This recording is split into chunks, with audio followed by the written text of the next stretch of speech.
Hey, BassGeek here, and bass are getting pressured more than ever. It's tough out there. And I don't care what anybody tells you, bass get conditioned to seeing the same old bait presented the same old way. I've seen this over and over and over in the 40 years that I've been fishing. The Cinco, the A-rig, the chatterbait. Now, sure, those baits still catch bass. But trust me, if you're around when they come out, they don't catch them as well as they did then when the bass had never seen them.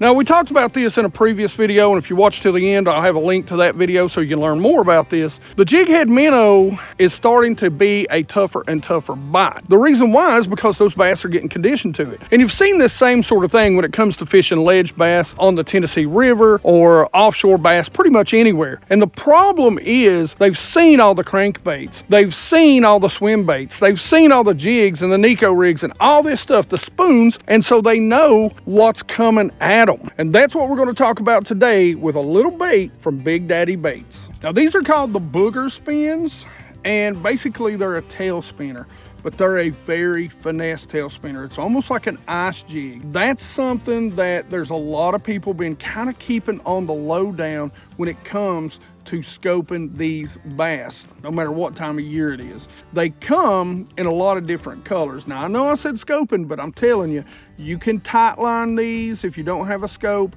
You can fish these from the shoreline. Pretty much any time of year, you're gonna get bites. Just think about it kind of as an inline spinner. It's almost the same exact concept. These come in a 3/8 and a half ounce. Let me show you the colors that I have in them.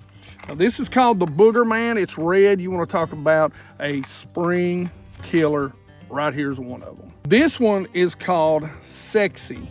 Smallmouth love this one. This is Truth. In the clear water, pretty much anytime, this is my go-to. And this is Malone's Magic.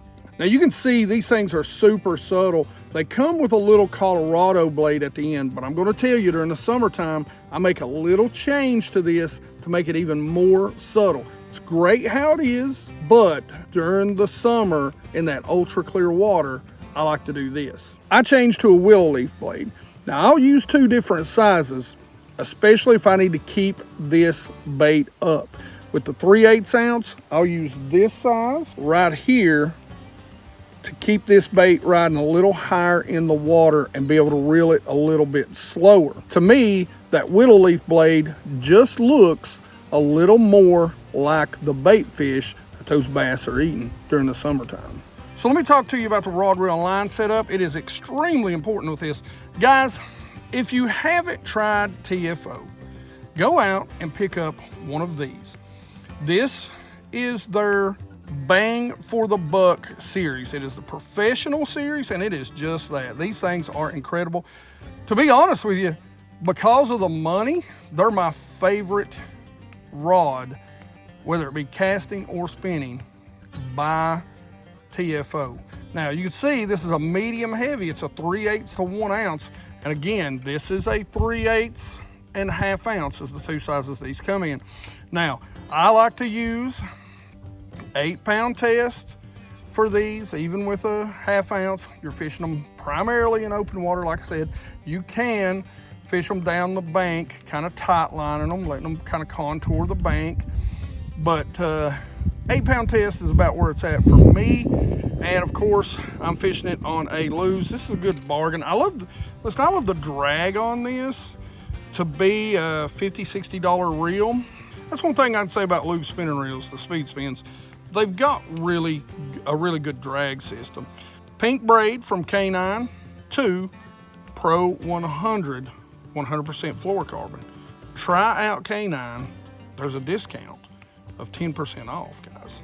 So the way I fish this thing, you can actually do it two different ways. You can do it just like you do a jig head minnow. You really shake it and get that erratic action out of that tail. What I like to do is just kind of reel it at a nice slow pace and maybe give it a couple of shakes to get that blade just to flutter and flicker a little bit to give it some unusual action. But it's the same thing, guys. You know, you're either going to throw it up on the bank and you're going to contour it down, or you're going to throw it out at fish that you're targeting on forward facing sonar. So let me show you how to do both of those things. So the first thing we're gonna do if we're targeting, we're gonna see the bass on the forward face of sonar. We're gonna cast, a lot of times I like to cast just a little bit past them, bring it either up by them, and maybe sometimes pause it or stop it, or I like to bring it to them and just kind of give that little bit of flutter, that little bit of shake, and see how they react to it. Hook set, 90% of the time, I'm gonna hook set straight up. You can side set, that's probably best on a treble hook, but most of the time I'm just gonna straight up and reel down, get my rod tip down so they're not jumping, throwing this bait. This little bait, you gotta remember, that is a small single treble hook. So you wanna have your drag set correctly. Don't horse those fish because you can rip that right out of their mouth. Once you've got them, be ready for the fight. Getting them to the boat, it is best to use a net. Be very careful if you're by yourself and you have to get them by grabbing them yourself. A trick that I use sometimes if they're not huge fish is you get their heads up and get the tension off the rod and grab the line. Now, that's the key. Don't let that rod tip be bowed up. If you can just grab the line and lift them into the boat with that, that's a lot safer. Make sure you do not have the rod loaded when you do this though. So contouring the bank, this bait is incredible for. It's a good search bait. What you do is you throw it out there. Now remember, it's a treble hook. You don't want this thing dragging the bottom, but you do want to reel it extremely slow. Like I always say when contouring the bank, this one a little less so. You want it to tick the bottom once in a while, but that way you know you're reeling at just the right speed. If it's staying on the bottom, you need to speed up. If it's never ticking anything on the bottom, slow down just a little bit. But like I said, you want to keep this thing, you know, off the bottom for the most part. And the hook set is pretty much the same exact thing. You're just going to set it, reel down, get them to the boat. Remember, it is a treble hook. Be very careful. Like I said, geeks, you got to stay ahead of the curve. I have seen so many different times, especially on Top Secret Lake P here. You know, I love to show you guys things, and I love that you guys are catching fish. But one of kind of the downfalls to doing YouTube is you guys see what I'm doing on here and you catch a lot of fish. And sometimes you catch them, you know, in the places that I like to catch them. And that means I've got to stay ahead of the game. And the Booger Spin is helping me do that. So make sure you go check them out on Big Daddy's website. I'll put links in the description. And as always, questions, comments in the comment section below. You guys know I love to talk about fishing with you. Like it if you like it. Don't forget to subscribe. Make sure you ring that bell. 100% Watch Squad, man. I love you geeks. And as always, you geeks rock.